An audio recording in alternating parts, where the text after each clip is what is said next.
Iwan muna kami.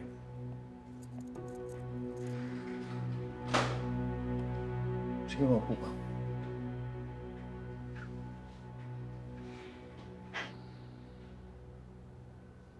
Ano pong kailangan niyo sa akin?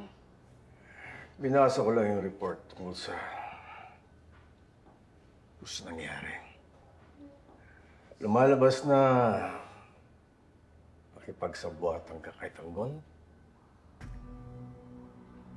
At maraming beses na tinulungan mo siyang makatakas sa isang police operation. Wala akong katotohanan sa lahat ng mga binibintang sa akin. Kasi mukhang hindi mo naintindihan kung gaano kabigat ang kasong hinaharap mo. Maliban sa obstruction of justice, maaari ka rin sampahan ng accessory to the crime, grave misconduct, dishonesty, at serious neglect of duty.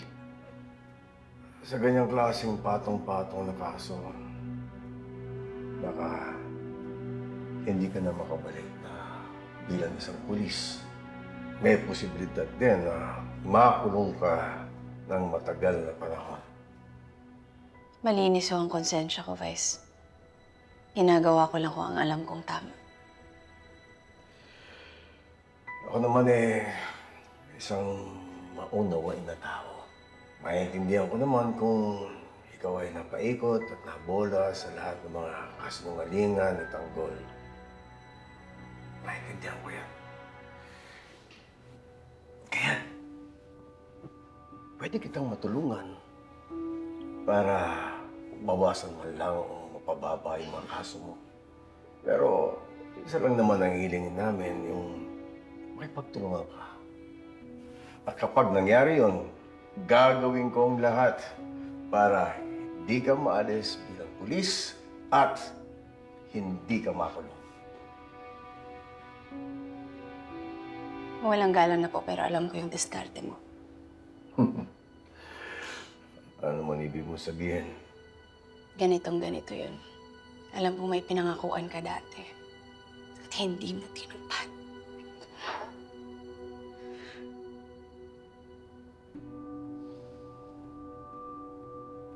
Sino yun?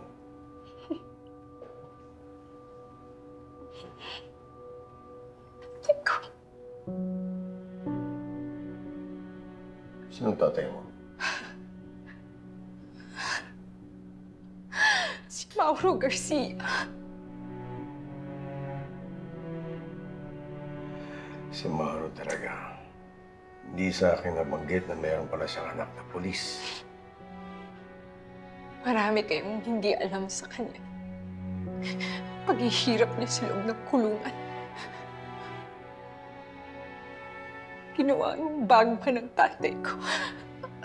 Nung nagkaipitan, pinakulong niya siya, pinabayaan.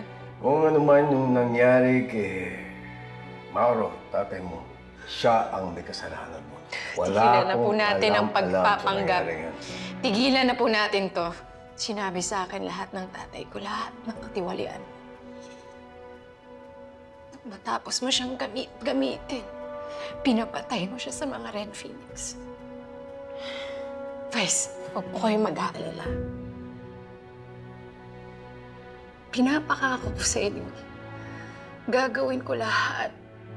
Lahat para mabigyan ng hustisya ang pagkamatay ng tatay ko. Ilalabas ko lahat ng baho mo at ng pamilya mo. At sisiguraduhin ko pagbabayaran mo ang pagkamatay ng tatay ko. Kasi, sayang ka. Mali ang binabangga mo. Sino ka ba at ano ka ba para sirain ako? Itong huwag mo kakalimutan. Kaya nandito ka ngayon, kaharap mo ko. Dahil binuhay kita, nasa kamay ko ang iyong buhay. Pwede kitang patahimikin na walang maghahanap ng bangkay mo. Kaya mag-isip-isip ka.